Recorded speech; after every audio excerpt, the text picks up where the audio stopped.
Hello and welcome everyone. We're going to give folks just a minute here to get into the room and get settled.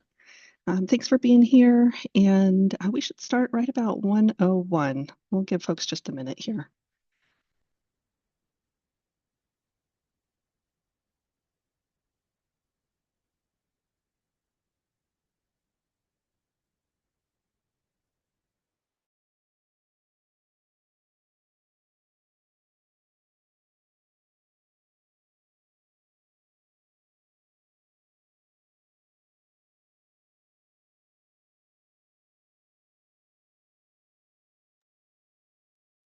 All right, looks like our numbers are fairly stable right now, so let's get going. Thank you all for being here today for our second interested parties meeting to discuss our draft rule text for the Walk Cares program. We're pleased to present our draft rules for your consideration and look forward to your feedback. I'm Ariel Finney, the Walk Cares Policy and Rules Manager within the Department of Social and Health Services.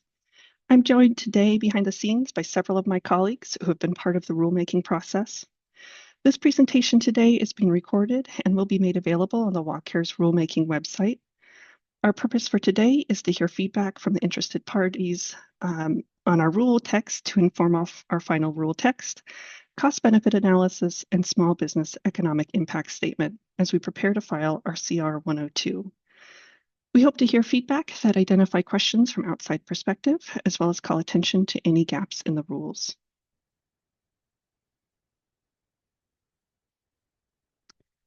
Our agenda today is fairly straightforward.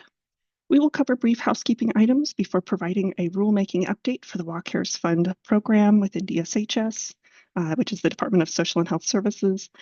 Most of our time will be used to review and discuss our draft rule text. We are scheduled for an hour and a half, but we may end early. Our first session, which was held last Wednesday, lasted right about an hour. So with that, let's jump into some housekeeping. The chat is currently disabled. We will make it available when we begin our draft rule text review. If you need to reach me or my team, please use the question and answer feature. The recording of this webinar and the slide deck will be available on the website on the screen. Please allow us a few days to process the recording and post it to the website. The recording from the meeting last week is now available on the website. So if you're curious about what has been discussed prior to today, you're welcome to go back and look at that recording. I will have that link in the chat here later on in the presentation. So if you're not able to capture that, no, I will have that available here in the chat soon. But hopefully you're familiar already with the walkcaresfund.wa.gov/rulemaking website. So some rulemaking updates. In addition to this rulemaking project, the Department of Social and Health Services is currently working on the following rulemaking projects for Walk Cares. We're working on eligible relative care. We had several listening sessions in late 2024 and early 2025. We're continuing to work through that, and we'll have more work here coming up soon. We're working on appeals for beneficiaries and providers. CR 101 was posted for that. I believe it was in February. We also posted a CR 101 for rates for approved services, reimbursements for purchases of approved services by a beneficiary, and notifications to beneficiaries and providers. We will continue to provide updates on rulemaking activity through our Walk Cares Rulemaking Listserv. If you have not already signed up to be part of that distribution, please make sure you do so on that Walk Cares Rulemaking website. And again, I'll have the link for that in the chat here later on.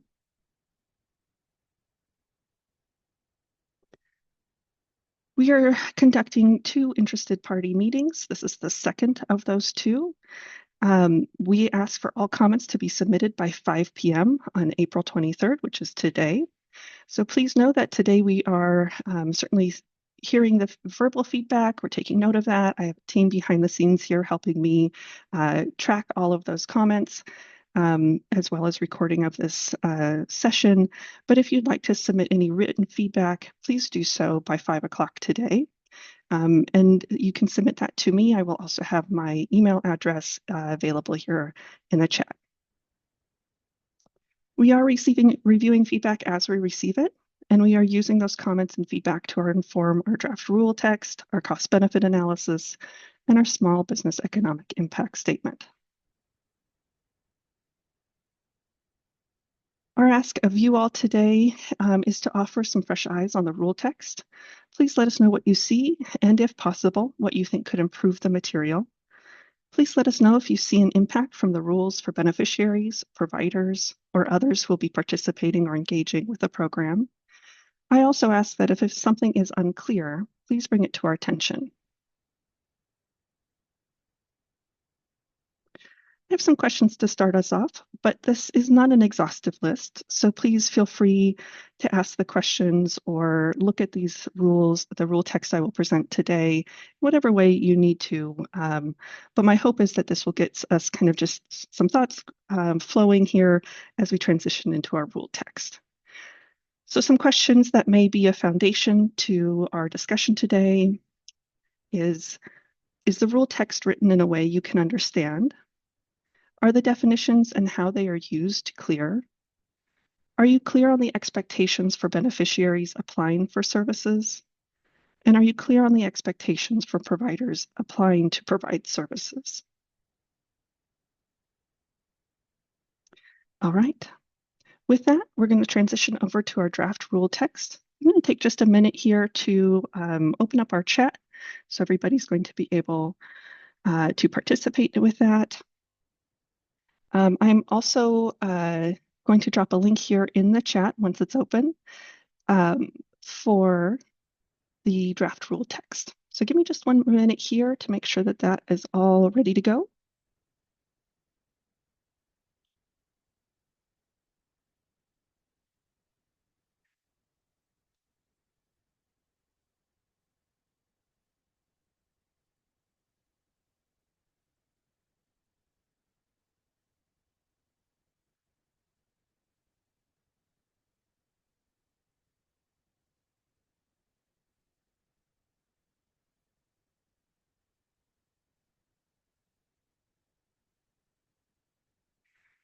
All right, so the first link here in the chat is for that Walk Harris Fund rulemaking website.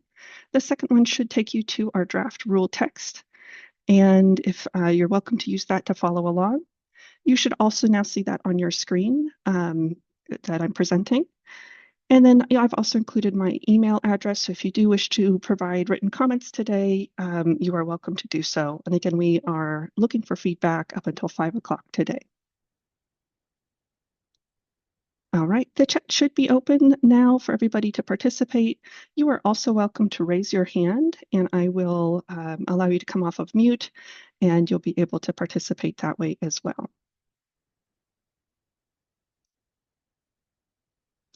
And once again, we also have the question and answer feature available. I do ask, though, whenever possible, to please use the chat so that way other folks are aware of the question that's been asked and can track the conversation as I answer it.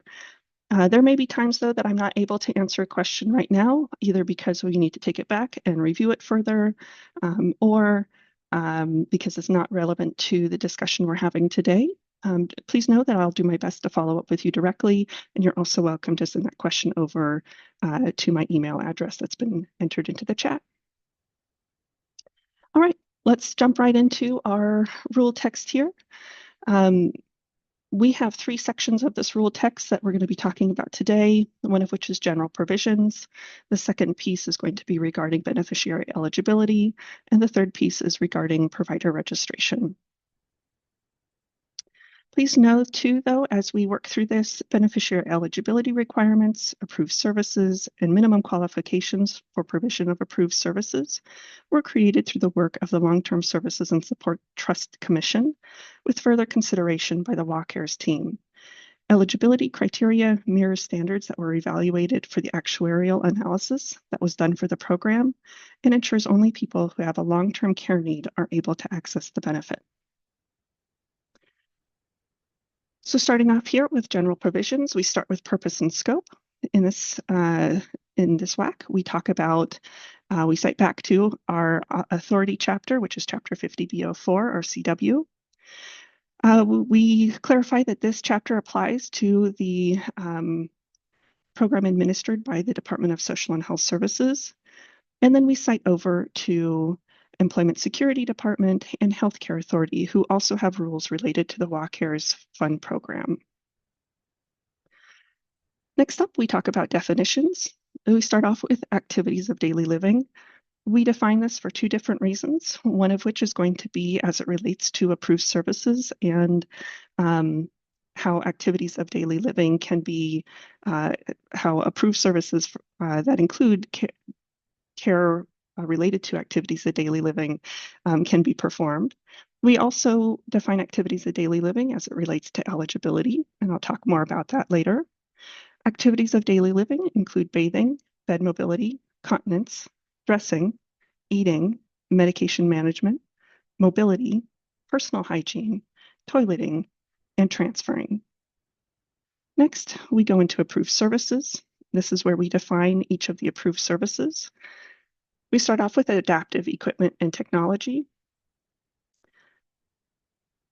and then into adult day services, adult family home services, assisted living services, care transition coordination, dementia and behavior supports, education and consultation, environmental modification, home delivered meals, home safety evaluation, in-home personal care, memory care, nursing home services, personal emergency response systems, professional nursing services, respite for family caregivers, services that assist paid and unpaid family caregivers caring for eligible individuals, and transportation.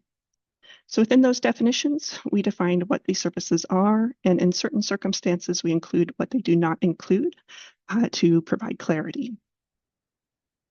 Our definitions continue for the Area Agency on Aging, Benefit Unit, Care Needs Assessment, Custodial Services, Department, Eligible Beneficiary, Eligibility Determination, Evidence-Based Program Provider, In-State Applicant, Instrumental Activities of Daily Living, which includes essential shopping, meal preparation, ordinary housework, telephone use, travel to medical services, and wood supply. We also have level of assistance, licensed practical nurse, long-term services and supports, long-term services and supports provider applicant, long-term services and supports provider, own home, qualified individual, and registered nurse.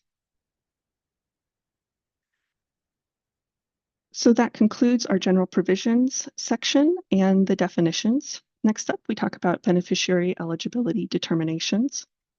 We start off with application for benefits. And this is where we put the requirement that an in-state applicant must submit an application to the department and undergo a care needs assessment.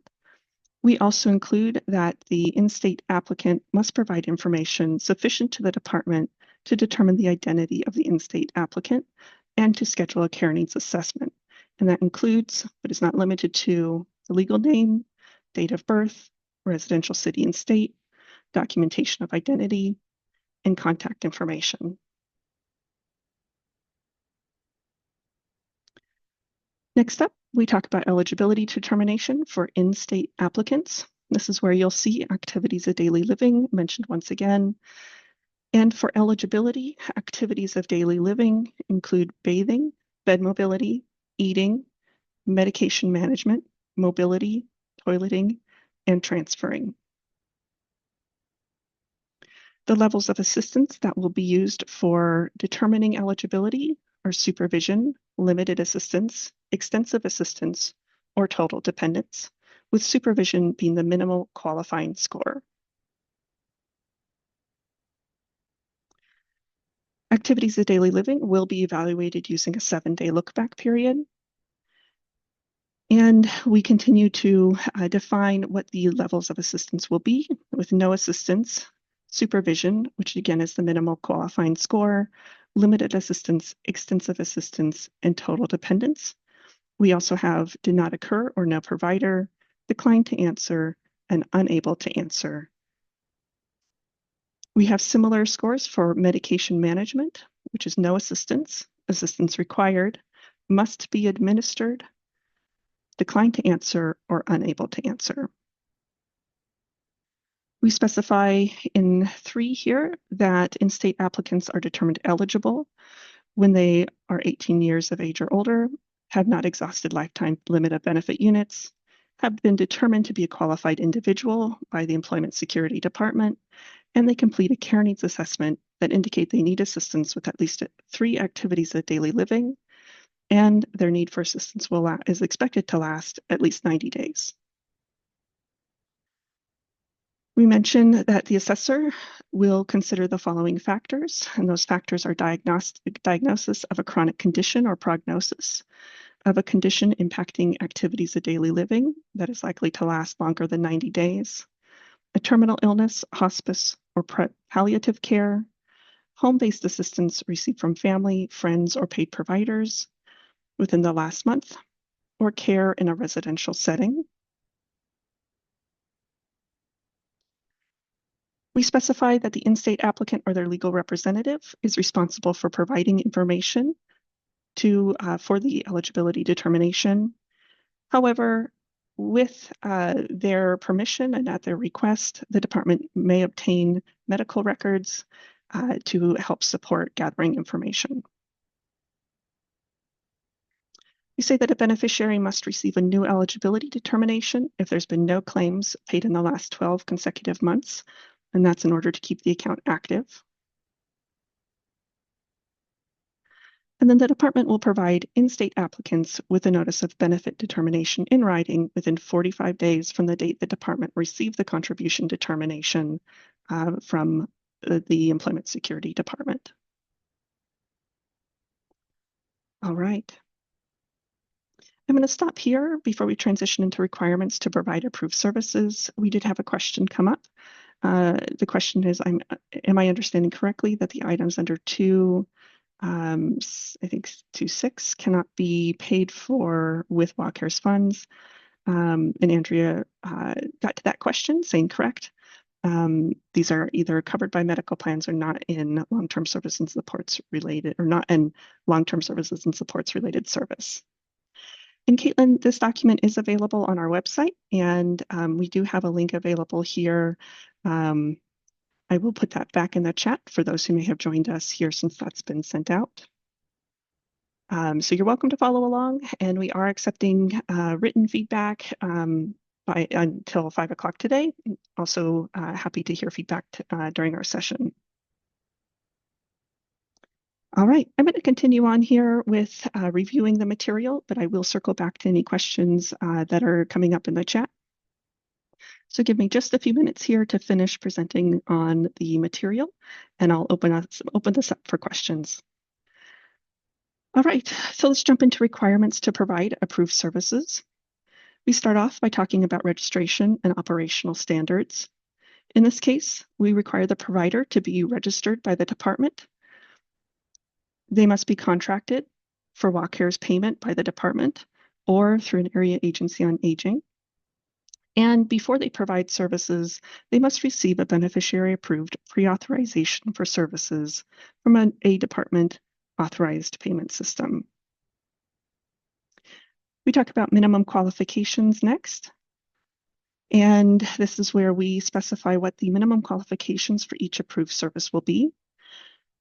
Starting off, all providers must comply with not only Chapter 50B04, RCW, the requirements within this chapter of WAC that we're creating, but they also must comply with all other applicable federal, state, and local laws and regulations, not only as it relates to the work that they're doing here, but also to do business in Washington. They must comply with background check requirements, which we're going to be talking about here shortly. And they must not have had a DSHS contract terminated for default. And they also must hold all current licenses, certifications, credentials, trainings, and authorizations identified for the following types of approved services. So I'm not going to go through and cite to each chapter here, but we do list out each approved services and the requirements associated with that. So we, in many cases, require that business license, and then if there's any specialty license associated with the service, they must complete that as well. So I'm going to scroll through this for today, again, just to not cite to each one of these chapters. If you have questions or you want to dig into it further, certainly happy to hear that feedback. Next, we jump into background checks for long-term services and supports provider applicants. In this case, we call out specific service types that may be doing business but do not, as part of their licensing requirements, require a DSHS background check. We do say that those provider types must complete a background check as required under RCW 4320A 710 and Chapter 388113 WAC. After that, for the the provider types where licenses are, as part of the licensing, they would be doing a DSHS background check. We cite over to their licensing requirements and say that they must pass a background check as required under those chapters and those requirements.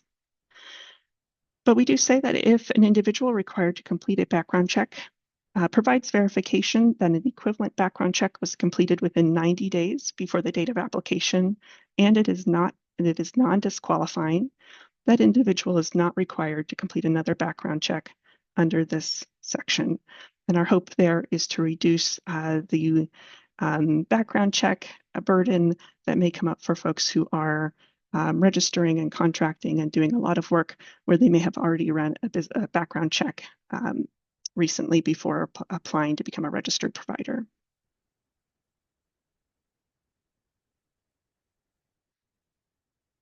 All right, so let's jump into provider registration application.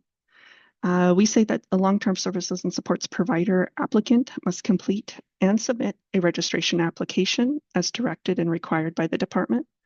They must submit additional application information requested by the department or the Area Agency on Aging within 30 calendar days of the first request for information, and they must complete the registration process within 90 calendar days of the initial application submission date, or have made a good faith effort to complete the registration process within 90 days.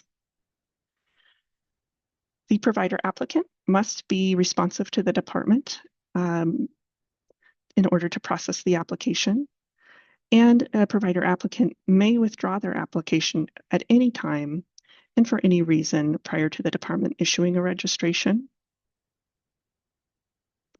And a provider applicant will receive notice of registration determination by the department in writing. Next, we talk about provider registration application denial. And the department may deny a registration application when the department determines the long-term services and supports provider applicant does not meet the requirements under 388116 or in our proposed 3010, which is our operational standards, and if they do not meet the requirements of our minimum qualifications. And the department will notify the provider applicant in writing when a denial decision has been made and include the date of denial, reason for denial, how to contact the department with questions, and instructions on how to appeal the denial decision.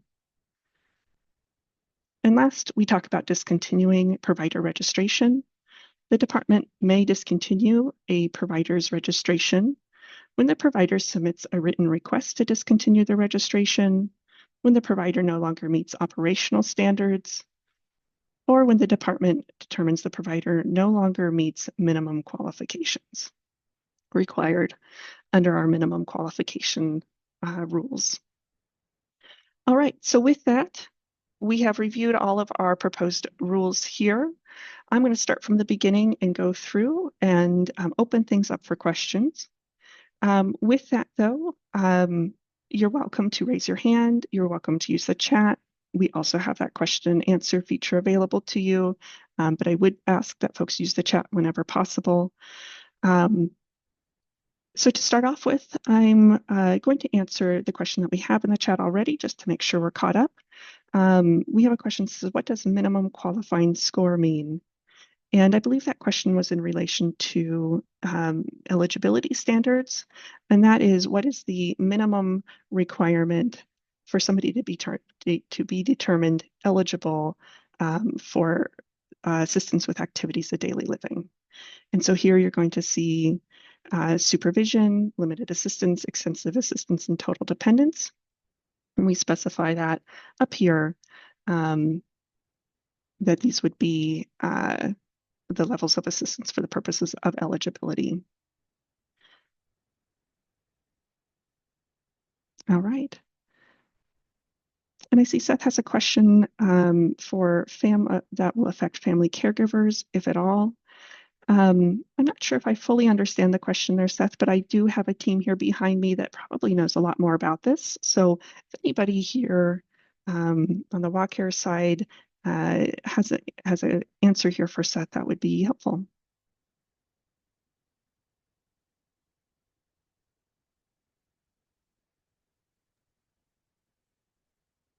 So this is Christine. Family caregivers who are applying to work as qualified family members through Walk Cares would be subject to background checks, as they will be considered long-term care workers and would fall under similar requirements as other types of caregivers. Thanks, Christine. And just as a reminder, today in our proposed rules, we're not covering eligible relative care. We are still working on that. So for family member or family caregivers, they would be going through any requirements that would be part of like CDWA or a home care agency. We will be working through requirements for eligible relative care in a future session.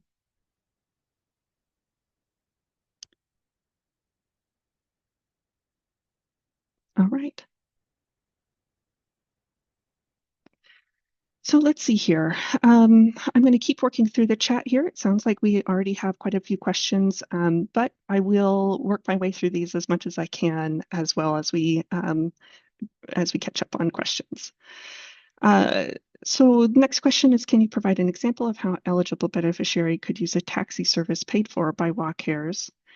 And I will look to folks who may know more about this from the provider network side, or Andrea, anybody who may be able to speak to that example.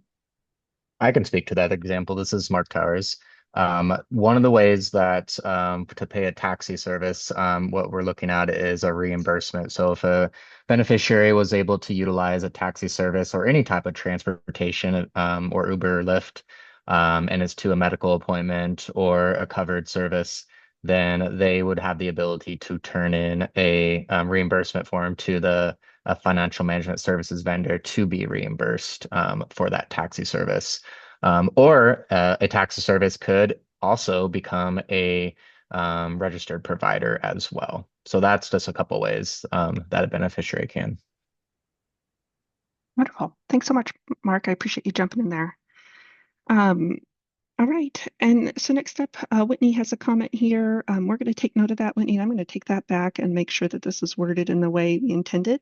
Thank you for calling that out for us. We have a question that what if a person needs supervision due to behavioral issues and not to activities of daily living?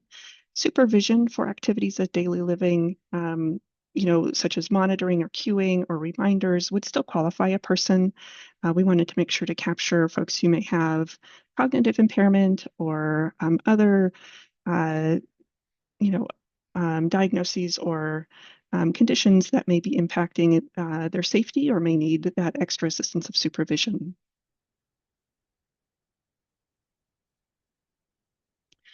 All right, and Lindsay, I see there's a concern about a time period. If you could please share more so I could take that back to the team and we can work through that.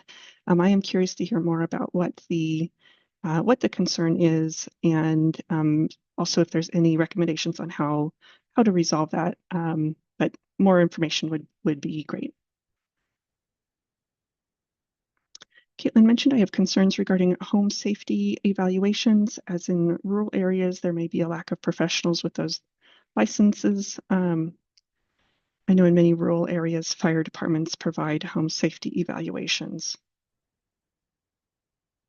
All right, thanks, Caitlin. That's something I will also take back to the team, and we will discuss that further. Certainly, though, if there's anything that you would recommend from your experience working in rural areas or supporting rural areas, would love to hear that as well, so we can bring that to the discussion. All right. Well, we're caught up in the chat for now. Oh, I see a hand up. Let's see here. Margaret, you should be able to come off mute now. Hi, I was the one who put the question in about the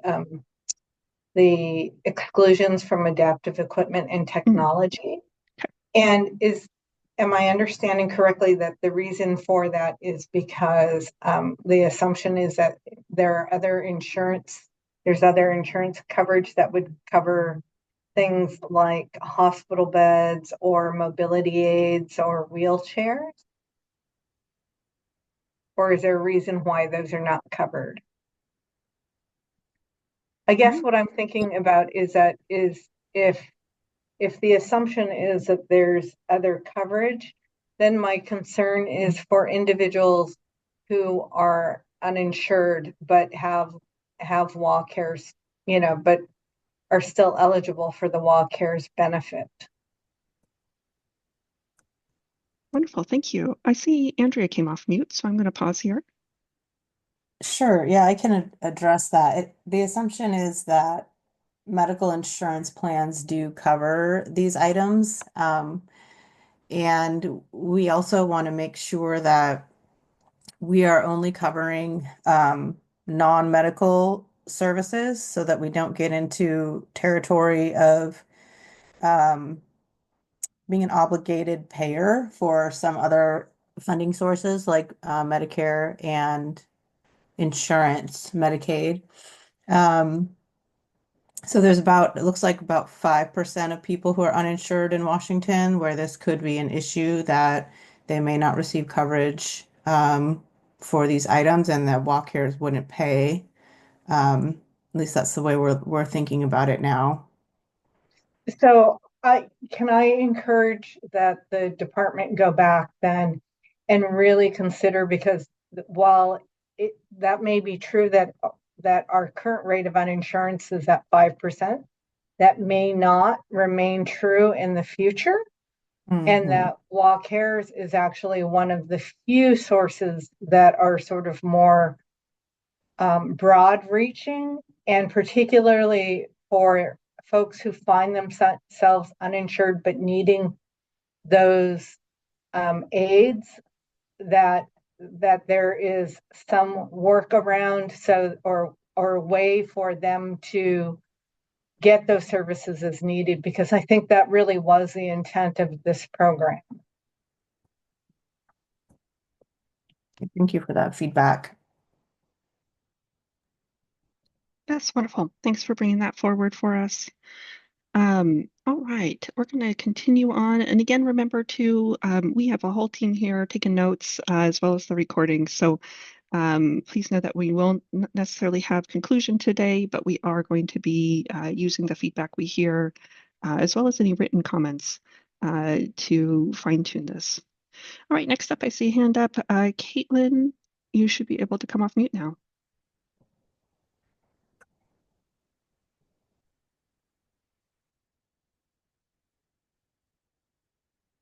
All right.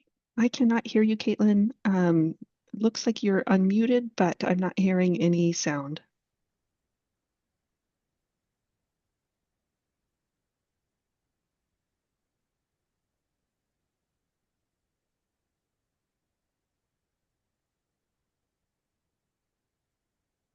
All right.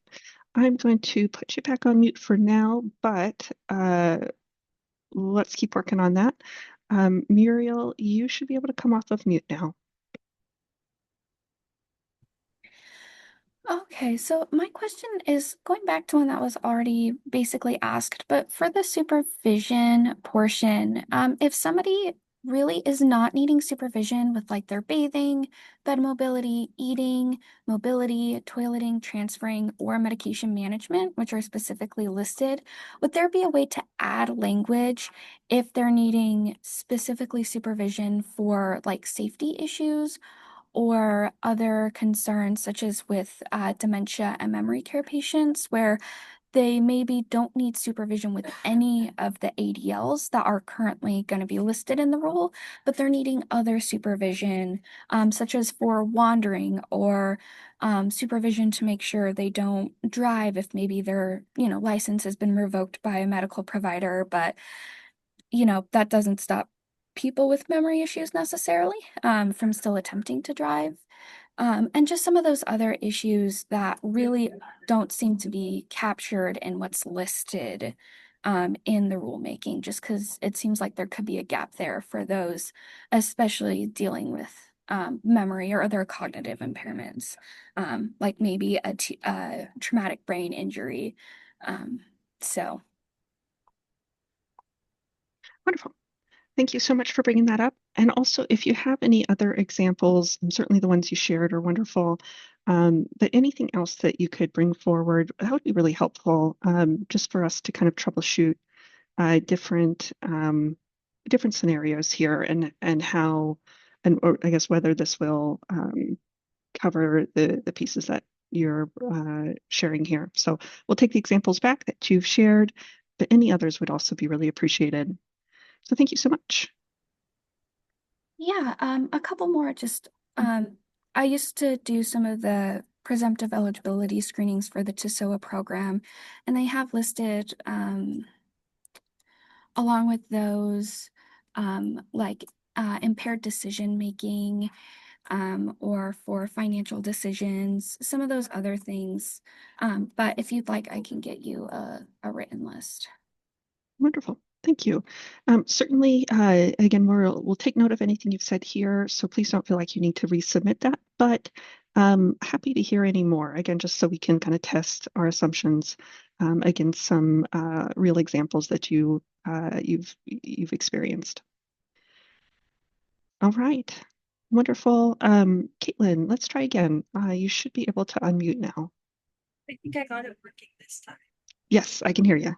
Perfect. So, above it said that crutches would be excluded as well, but then on your wallcares.gov/benefits, towards the bottom section where it talks about different ways you could use the coverage.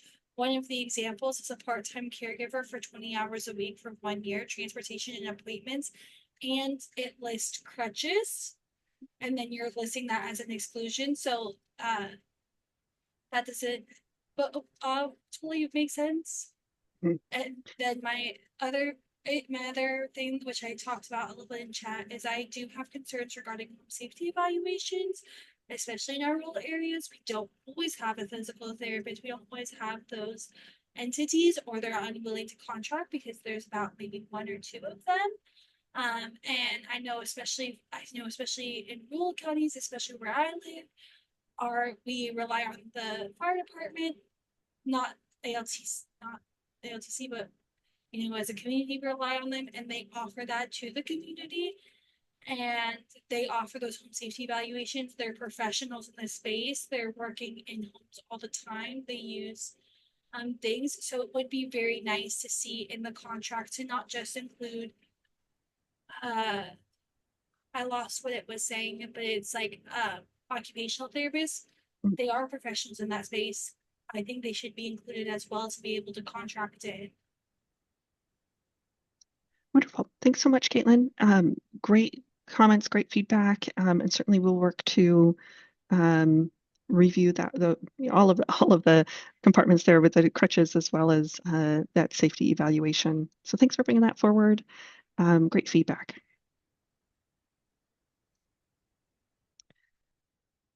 All right. Next up here, looks like we have Marguerite in the chat, would ask that language be included that reflects the response that individuals will be able to submit receipts for service, such as transportation, to approve services. And we are still working on more rules as it relates to reimbursements for approved services. So we do have a CR 101 out there right now, but we are still working through what that'll look like. So for now, we're looking at just that registration component, but know that we will have more rulemaking activity, as well as some forums like this when it comes to reimbursements for approved services.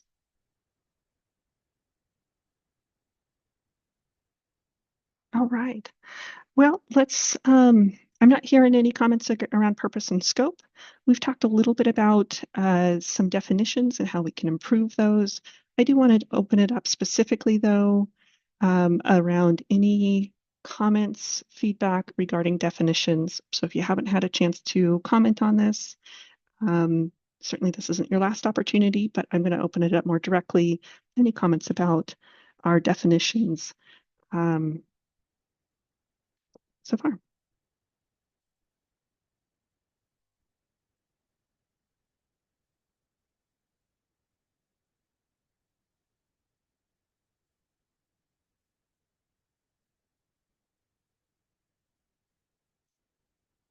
All right, Caitlin, you should be able to come off mute now.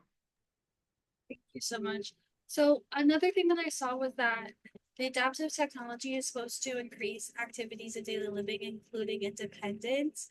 And one of the things that you're excluding is lift chairs, which can increase a person's independence of being able to get out of a chair by themselves.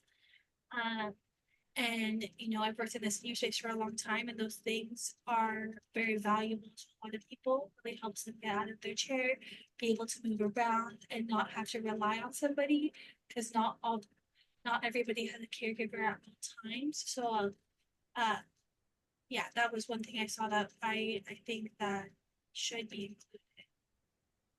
Wonderful. Thank you, Caitlin. That's helpful Could to I know. provide a clarification on that? Yes. I think we have that lift equipment. Yeah, so transfer equipment, I think, is listed specifically as not being covered, but we will be covering lift chairs. And anyone that has a background with the current way that we authorize lift chairs, right now we use two separate authorizations. We use one for the motor, one for the furniture portion. We're consolidating that and actually streamlining it to make it easier to get a lift chair in Walk Cares Fund. There will be one standalone code for the entire chair. So we definitely have kept that in mind, and we appreciate that input. Wonderful. Thank you, Debbie. And for those who are listening in here, that was Debbie Blackner, our subject matter expert here behind the scenes, kind of the master of adaptive equipment and technology. So thank you for jumping in and clarifying that for us. Really appreciate that. All right. Looks like Muriel, your hand is up. You should be able to come off of mute now. For once again, the adaptive equipment, I don't know, it doesn't seem like there's language for this, but for those either without insurance who are really struggling to get their insurance to approve these items, would there be an option for WA Cares to provide some of them? I know like our agency actually has a special fund. It's a very limited fund, but if somebody has no other options to help get them some of the things that are listed on this list, because a lot of times, like some insurance is great, but a lot of insurance takes their time or tries to find any other avenue, and it can be a really big burden for people to not have these items when they need it, and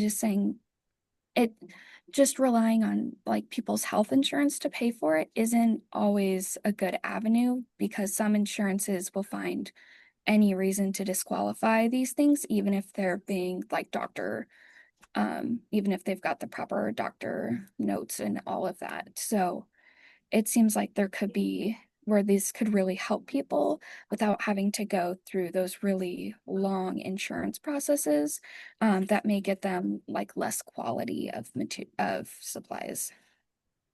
Wonderful. To clarify, are you thinking like an exception to this, like a like thinking about like an exception process? Yeah, possibly like an exception process if somebody isn't able to get it through other avenues, kind of like a last resort option. Okay. Because it seems like, at least in our area, there's a lot of people who do struggle with that, for some of the supplies that are listed. So having this fund could really help, especially if that's one of their primary needs for care or to need the fund, is that along with maybe some eligible relative care or something else. But yeah, so maybe like an exception process for people. Wonderful. All right. Thank you so much for that comment and the idea for an exception process here for excluded items. Wonderful. All right. Jumping back into the chat here for a second. Let's see here where we left off. All right. So Muriel put in the chat for the pre-authorizations. Could there be language around paper pre-authorizations for those in rural areas or who otherwise do not have access to electronic pre-authorizations? And we are working behind the scenes here with our team here to create a way for folks to be able to call in or other mechanisms that are not specifically requiring access to the internet for folks to be able to authorize services even if they don't have internet access or access to the technology required to do that. So we are working on that. I will do a double check on our language though to make sure that we are not excluding that pathway.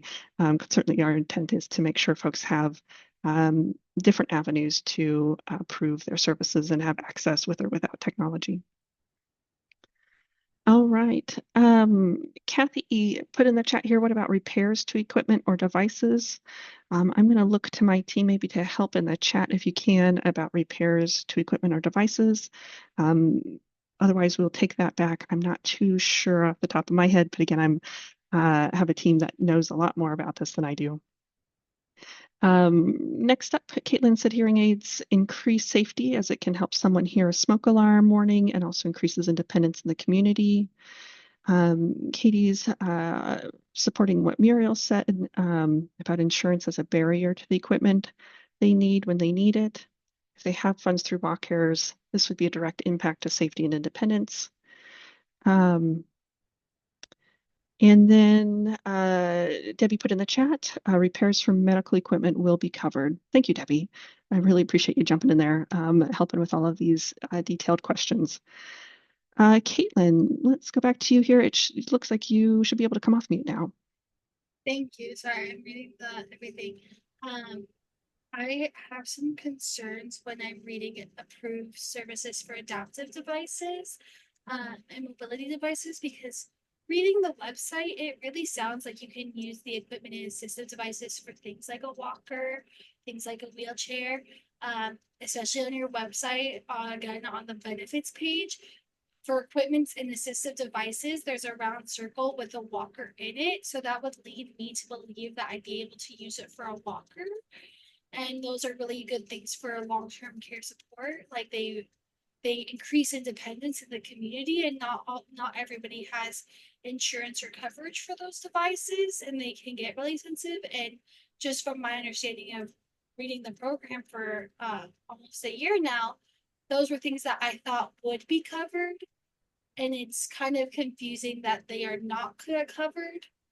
And the website that I doesn't seem to match because it says mobility aids, including but not limited to crutches, canes, skates, trainers, and walkers, and then wheelchairs and their accessories.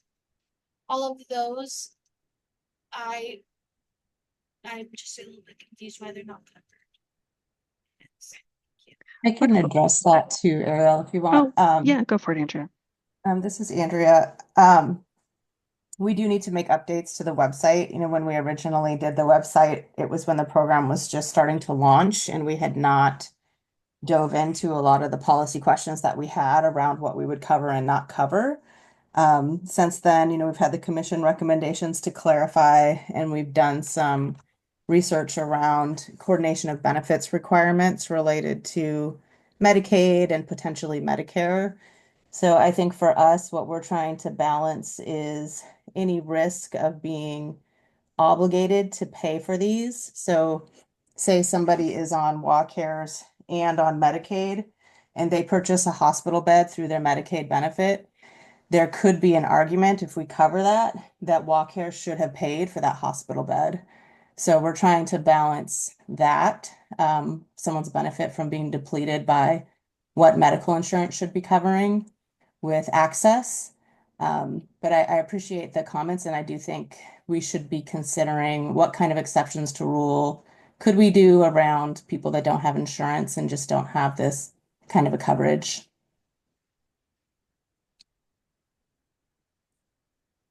Wonderful. Thanks so much, Andrea. Caitlin, go for it. You hear me?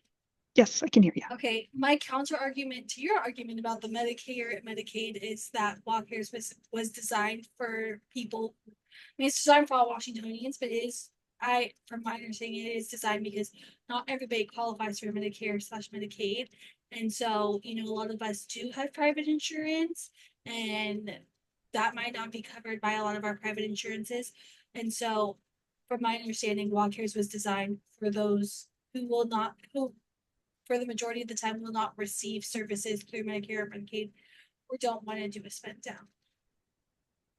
Right. So that is my counter argument to your argument. Thank you. Wonderful. Thank you, Caitlin. Sounds like we have a lot of feelings about this throughout the group here. I see some agreement in the chat. So this is, again, we're hearing the feedback, we're taking note of it. This is something we're going to be talking about over the next few days and weeks to fine tune this language. So for those who are, here with us today, please feel free to write in the chat or send me an email with any recommendations on how to improve this language. Sounds like we have some ideas starting to be generated. But if there's ways that maybe recognizing we're trying, as Andrea mentioned, trying to make sure that our WACARES does not get tapped as a liable third party for insurance, but also certainly want to make sure that this is a useful benefit for folks. So looking for any recommendations folks have on how to improve this language or what you think may help solve the concern about these things not being covered in this excluded category. All right. So feel free to continue to put those ideas in the chat. Again, you can send me emails. I'll put my email here in the chat in a little bit. But I'm going to continue moving forward here on any other comments regarding definitions. And then we'll continue on. But I want to make sure we're finishing up any questions folks have about the definitions first.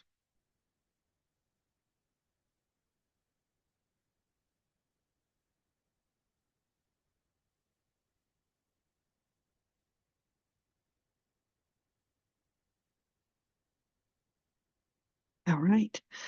Let's continue on then. Again, you're welcome to continue to put comments here in the chat around how to improve that exclusion language. Really, that's why we're here today, is to get this feedback here where Fresh Eyes are seeing some questions and also any ideas on how to resolve that. So let's talk a little bit about the application for benefits rule. Does anybody have any comments or feedback on the application for benefits rule?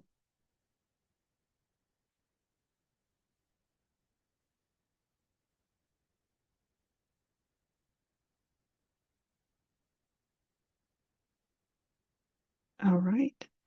Muriel, you should be able to come off mute now. This is for the previous section, but just under the essential shopping, that's listed section A under 12, under the instrumental activities of daily living. It mentions that it needs to be in the local area to shop for food, medical necessities, and household items. In terms of for those who are in rural communities, because like our agency serves a lot of rural clients, the majority of our area is rural. Some of the things they need in that essential shopping are not available in their local area per se. They have to travel a ways to get to what would be kind of like a normal large grocery store or to get some of these other supplies. So is there going to be some specification around that local area for those who definitely need it and should qualify, but just like don't live near a big box store or, any of this other essential shopping? Wonderful. Yes, thanks for bringing that up. We have not defined the term local in this context, or in general, we haven't defined it, but we certainly haven't defined it for this context. We also haven't set any sort of mileage limit in this context either.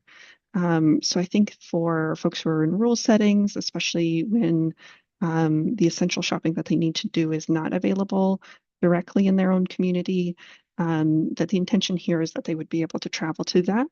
But certainly the comments appreciated, and we'll see, we'll take that back for discussion as well. All right. Wonderful. Continue with any questions. You can raise your hand. You can put it in the chat. We also have the Q&A feature as needed here. Next up, let's talk a little bit about eligibility determination for in-state applicants. I know we started off with some questions here, so I want to open it up more directly. This is regarding eligibility determination for in-state applicants. Curious what y'all think, what kind of comments and feedback we have.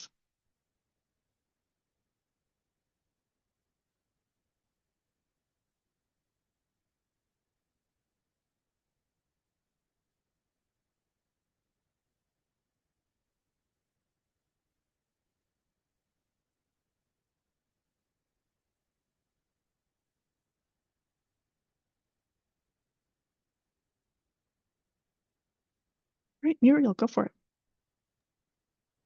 Yeah, so under the eligibility, under section 4, where it's talking about the need for assistance is expected to last at least 90 days, and it gives a couple of examples. Would there be more examples that could be a possibility, such as I know it lists like if somebody's getting home-based assistance from family, friends, or paid providers, but maybe what if somebody has been needing the assistance but hasn't received it just because they don't have the family or friends or the ability to pay providers? Would there be consideration if like APS is suggesting that this person needs to be able to access their benefit, that Adult Protective Services is requesting or recommending that this person get on services? Like, are there going to be more options for that besides just the 4 listed? Or is it mainly going to be based off of just the 4? Yeah, so I think another area that we've been considering is like a history of falls would be considered here. But also one of the things that we think about when we think about this 90-day consideration is thinking about the whole picture of the person as well. What kind of assistance with activities of daily living have they been receiving? Or maybe they haven't had a caregiver available, and we do have that as a scoring element in our options here. But things like a history of falls that resulted in injury or hospitalizations. And then certainly, again, considering the fact that if somebody has nobody available, but it still has been needing the care, that would be something that we would be considering. And I think probably A would be trying to capture that the most by recognizing that somebody has a condition that's impacting their activities of daily living and ability to perform those.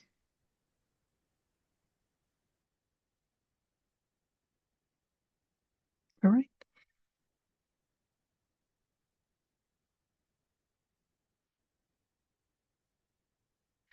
All right, Lynn, I should be able to come off mute now. All right. Well, on just about this, on the sections around, let me get there really quick.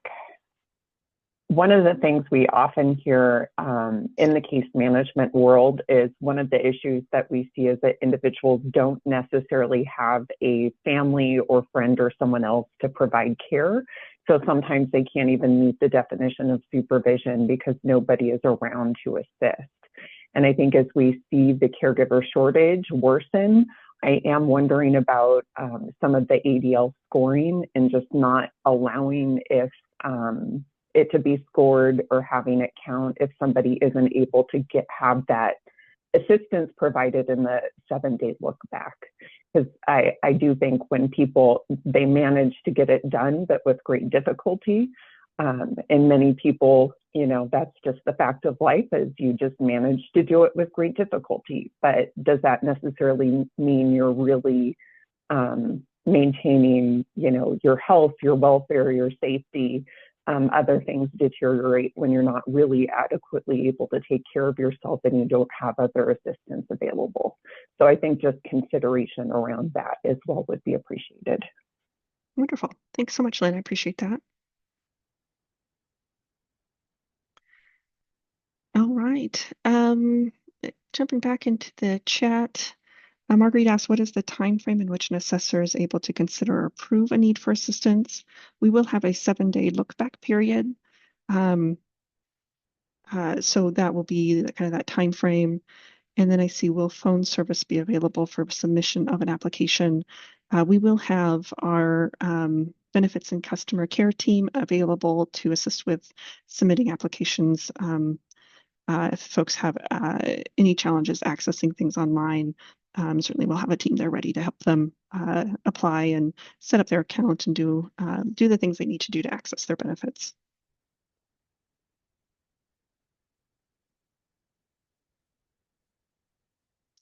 All right. Anything else here on eligibility determinations before we move on to the requirements to provide approved services?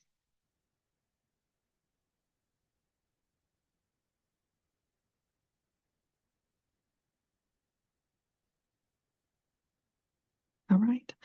Let's talk about requirements to approve services then. First, we have registration and operational standards. Did we have any comments or feedback regarding this rule?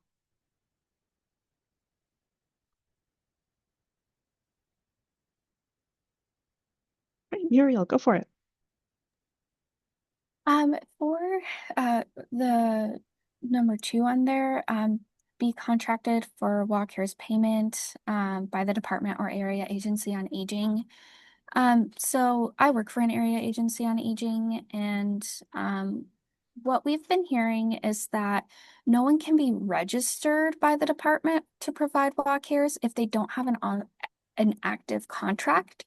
So I'm just wondering if this needs to be listed in here, because unless that requirement's going to be changing, we've been told numerous times that in order to be registered with the department, you have to have an active contract.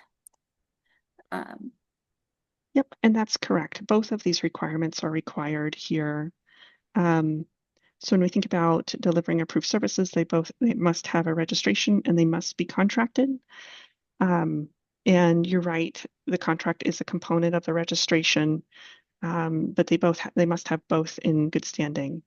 So curious though if you have ideas on how to resolve that, or if that feels like that's still not resolving the question. I'm happy to hear some feedback there as well. It seems like it's kind of redundant that, like, for instance, if being contract is required to be registered and that is written in a WAC and RCW, that maybe that could be just, those registration requirements could be referenced in section 1, and then section 2 could just be taken out, because in order to get that registration, they have to be contracted. And if they lose their contract, what we've been told so far is they'll be deregistered by the state. So they'll lose their registration as soon as they lose their contract. All right, wonderful. Thank you. And it looks like we have a number of folks with some recommendations in the chat as well. When it comes to maybe adjusting the order with contracting first and registration second. So great to hear, and also great to hear that maybe this is not as clear as we were hoping for. So we'll take that back. Appreciate that suggestion and calling out the questions here. All right, what else? Before we move on, anything else on this rule?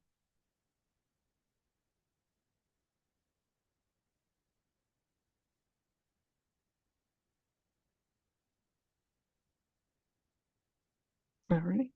let's move forward here. And I apologize too. I just, as we're chatting here, I keep clicking on trying to get back to Zoom here, and it switches the screen because I'm clicking on the slide deck that's behind the scenes. So apologize for the shifting of the screen here. Bear with me, but to get to my Zoom controls, I keep clicking on the wrong thing. So, all right. Let's talk about minimum qualifications.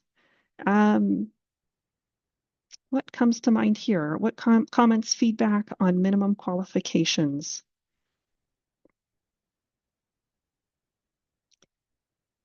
All right, Caitlin, go for it. I know I said this earlier because I was reading ahead, but I really would like to state that home safety evaluations, I have plenty of concerns. I think firefighters are already doing that. They're already a professional service, and it would be nice to have a waiver. Uh, I see. I don't think that whole communities have access to a lot of these, and so we have to come up with workarounds. And so having the ability to have a workaround, I know in Kittitas County and Roslyn, you're not going to find an occupational therapist. Uh, so I am concerned about that. So yeah, thank you. Thanks, Caitlin.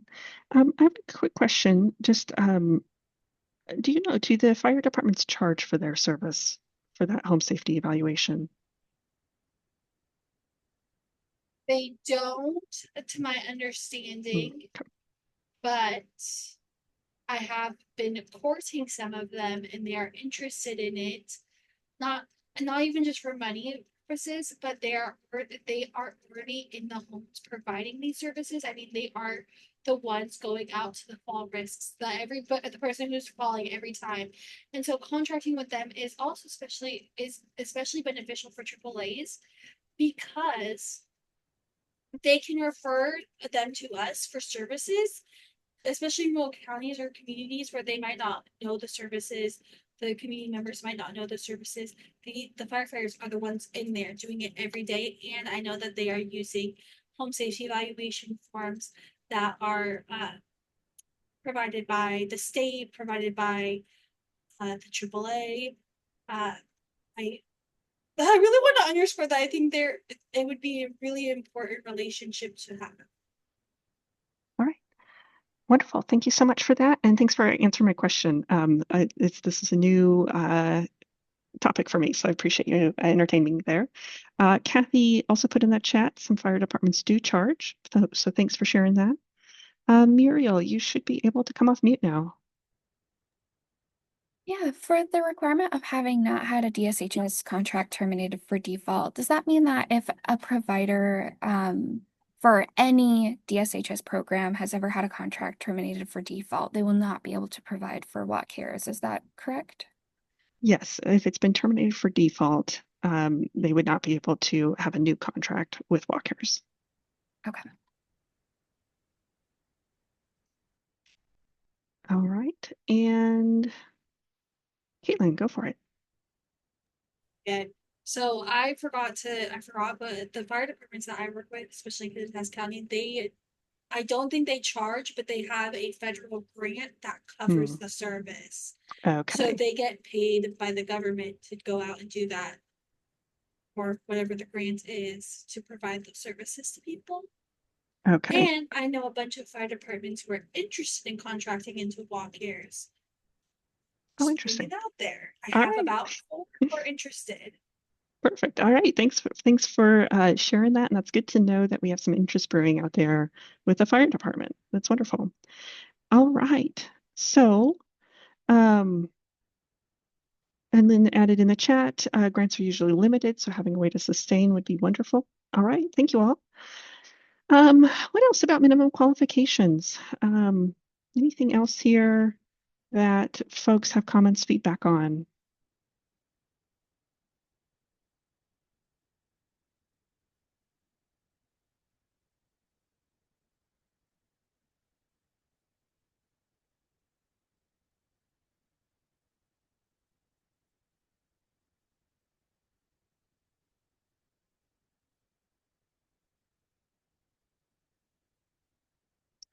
All right, and I see Kyle has a question about would meal preparation ever be considered as a standalone service? I've interacted with 2 meal prep businesses that focus on nutritious meals for seniors that also do the shopping, but they don't do home delivered meals or in-home personal care. So that's a great question. I don't know if anybody, if we have an immediate answer for that, or that may be something we just need to keep talking about here, and where that may fall or how that may be, how that falls within our approved services.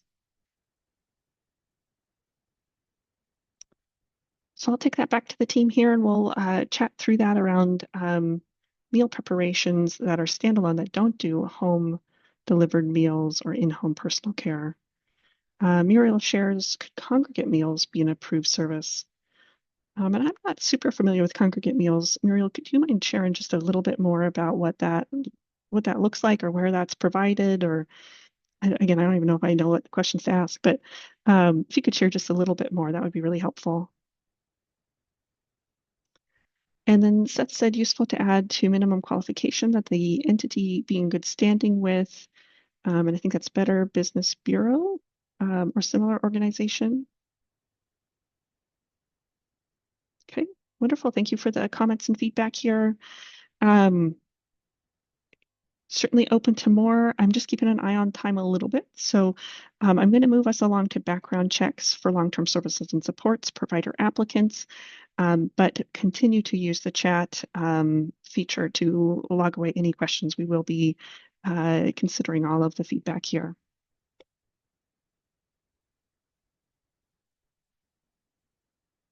All right, what question or what comments, what feedback do we have for background checks for provider applicants?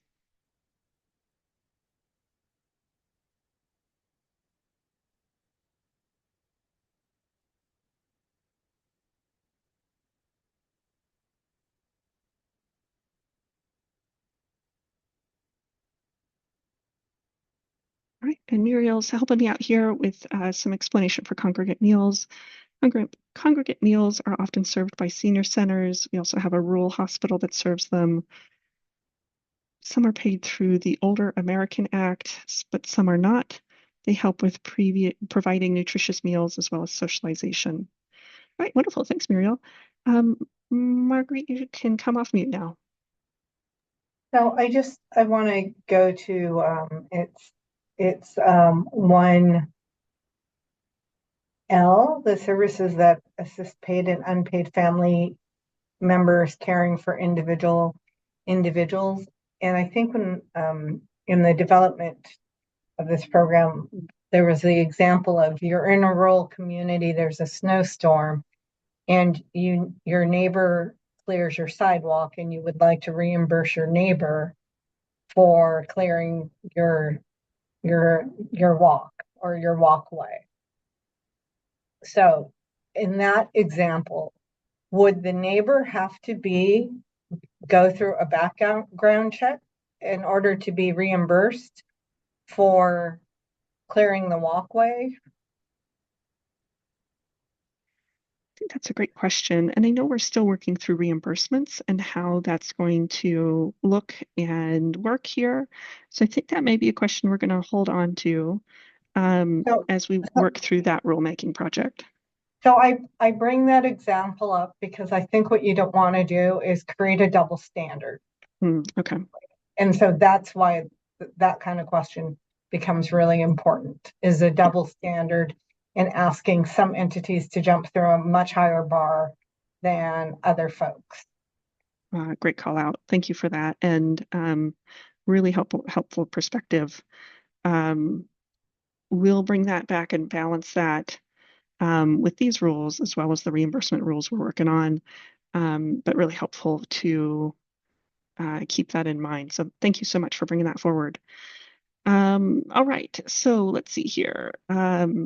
Seth said again, provider applicants be in good standing with their professional organization, not under sanction, etc.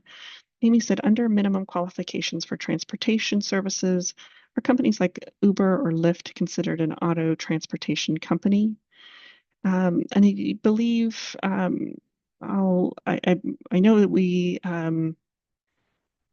Well, I'm going to pause here and see for transportation. I think if any of the provider network folks have a clear answer to that, that would be helpful. I don't want to speak out of turn here. Yeah, under the minimum qualifications, there's the two factors of like the nonprofit and for-profit. So Uber and Lyft definitely does because they have a business, not specifically the driver, of course, that's doing the work, but the actual Uber business has the license. Now, the likelihood of Uber having a contract like that and doing the pre-auth and things like that, who knows what the likelihood of that. We do see a lot of, we could see a lot of the Uber list being more of like a reimbursements, where the beneficiary, if they're able, they do the Uber Lyft and then reimburse. But we said earlier, we're still working that out. There is another avenue because Uber and Lyft both have like like medical transportation programs that they also run. And so that we're also working through that as well as another option of utilizing Uber or Lyft, where possibly like the FMS vendor would possibly be doing the pre-auths, and then the FMS vendor would have that contract. So long answer short, yes, they would still be considered an auto transportation company because they are a business. So Wonderful. Thank you so much, Mark. Appreciate you jumping in. All right, let's continue on here. We have provider registration application. I'm looking for comments and feedback on this rule. Curious what y'all think about provider registration application.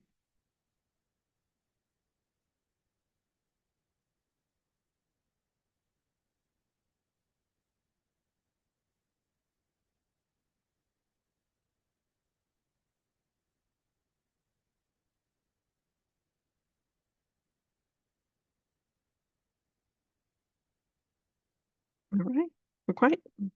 I'll move us along, but if you're typing, keep typing. That's okay. If you have comments later, that's great. Oh, Kyle, go for it. You should be able to come off mute now.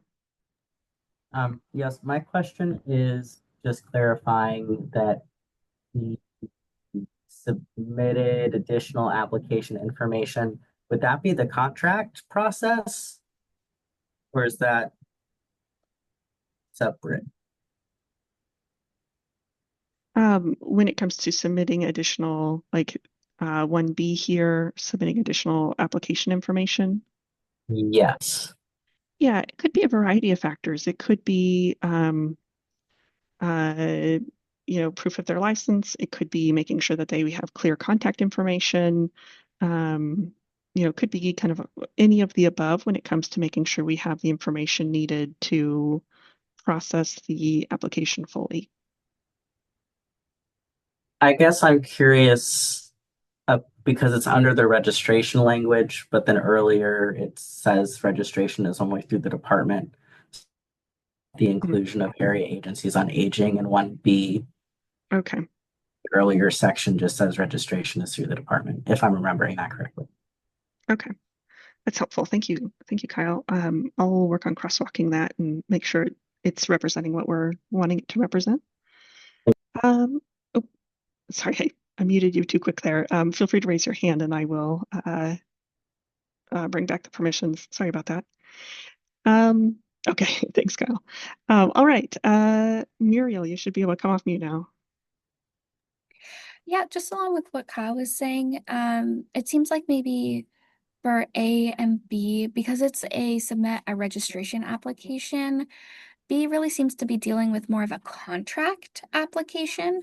So talking about the paperwork we need to start contracting, with some of your examples, would there be a way to maybe separate them so it's clearer, or include that one's talking about registration and one's talking about contracting, since those are separated out earlier in some of the other WACs? All right, wonderful. We'll take that back and see what we can do to clarify this section to balance out that registration versus contracting. So thanks so much for bringing those forward. I'll take it back to the team.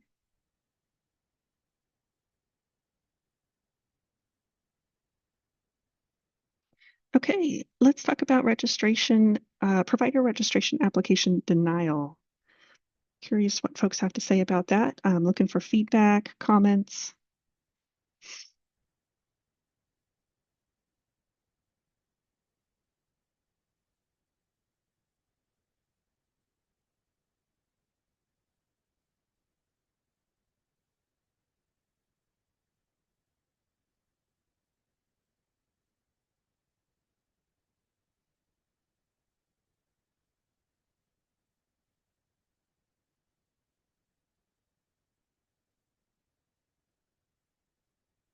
All right, looks like we don't have any comments or feedback on this one. I'll move us along here to discontinuing provider registration. So opening that up for comments and feedback. In the chat, Muriel said if an area agency on aging denies a contract application, will the department send them a registration denial? And yes, so if a contract is, if somebody's applying, they must have to be registered, a contract completed as part of that registration. So they get the contract, they get the registration, it moves forward. If the contract's denied, then the registration would be denied. So it's really one application, but that contract is a requirement for payment to make sure we have all the pieces put together behind the scenes for paying providers.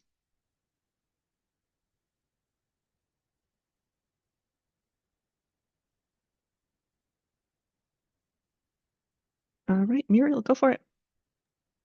Yeah, so along with that, so if the area agency on aging is denying the provider, it's on the department to tell the provider that they're being officially denied.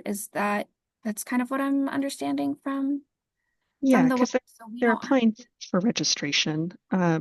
So the application is for registration. Contracting is a component of that. The registration determination comes from the department. Okay, so the area agencies on aging won't be denying, like, won't have to worry about sending out the denials because the department will do that. Is that? Yeah, I think we're still working through all the fine tuning of the contract and where the roles start and stop, but the registration determination will come from the department. Okay, thank you. Yeah, you bet. Wonderful. All right, folks, we are winding down here. All right, so looks like we are fairly well caught up on comments.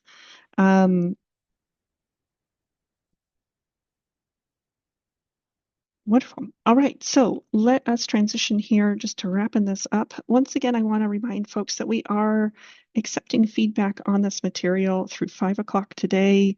I am going to put all of this here in the chat in just a second. But I want to close this up here. So let's talk about some resources here. We have several resources I'm going to share. Putting that in the chat now. The first link that you're going to find in the chat is the link to the material we just reviewed. It is posted on our rulemaking website. So please feel free to spend as much time as you need to spend here to get those comments into us. Again, we'll take the feedback we heard today. We will take the feedback that we heard in the session last week, as well as the comments we've received to date. And we are going to discuss that, figure out what we can do to address anything that we can, as well as figure out if there's ways we can massage this to make it clearer for areas that we've had a lot of questions on. But I want to make sure you are familiar with the DSHS rulemaking website for WACARES. That's the first link here in the chat and the first one on your screen. We have Employment Security Department's website for rulemaking. They also have a component of rulemaking for WACARES, and they've been running rules, and they will continue to run rules. So make sure to follow along with them if you're interested in Employment Security Department rulemaking. The third link, or I guess the third website here on the screen is going to be the Healthcare Authority website. They will also be doing rulemaking for the WACARES program as it relates to their requirements and role for the WACARES. So feel free to follow along with them as well as they do rulemaking. I believe they are planning to do some sometime here in 2025. Next up, for feedback, questions about our rulemaking process, anything rule related, please feel free to send me an email. My email is in the chat here. It's Arielle, ARIELLE, .F as in Frank, INNEY 2 at dshs.wa.gov. And if you have questions just about the Walk Cares program as a whole, what we're doing, questions about eligibility, things like that, or things that are not rulemaking related, please direct those questions over to our wonderful benefits and customer care team. You can reach them at wacars@dshs.wa.gov, and they're really going to be able to help answer all the other questions. I'll be able to help with rulemaking. So with that, really appreciate your time today. Please know that we're going to continue to do rulemaking work. This is one of many projects we have going on.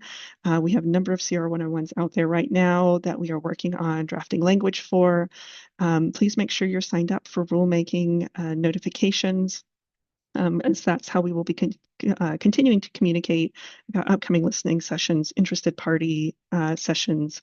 You'll hear about when we have draft rules posted to our website.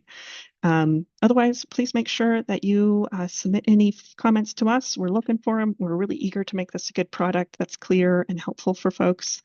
So really appreciate your time. I have one more question coming up here. So Caitlin, you can come off mute now. Sorry, I just have one last question. When will this rule go out to the public? Or how long do we have to submit our comments to you? Yeah, so we've asked for comments to be submitted by 5 o'clock today. That allows us some time to process it. My hope is that we are going to be moving this along for submission here, CR 102 in the next month or so. Give or take a little bit as we're processing feedback. We'll know more as we get the rest of the comments end of day today. But we've had it posted now for about a week and a half. So hoping to hear comments and then see where we need to go from there. So not entirely sure of a hard date yet, but we'll know more as we kind of process the feedback we've been given so far. All right, wonderful. All right. Thank you all. Appreciate your work. Have a wonderful rest of your day, and we'll do it again soon on another project. Thank you so much.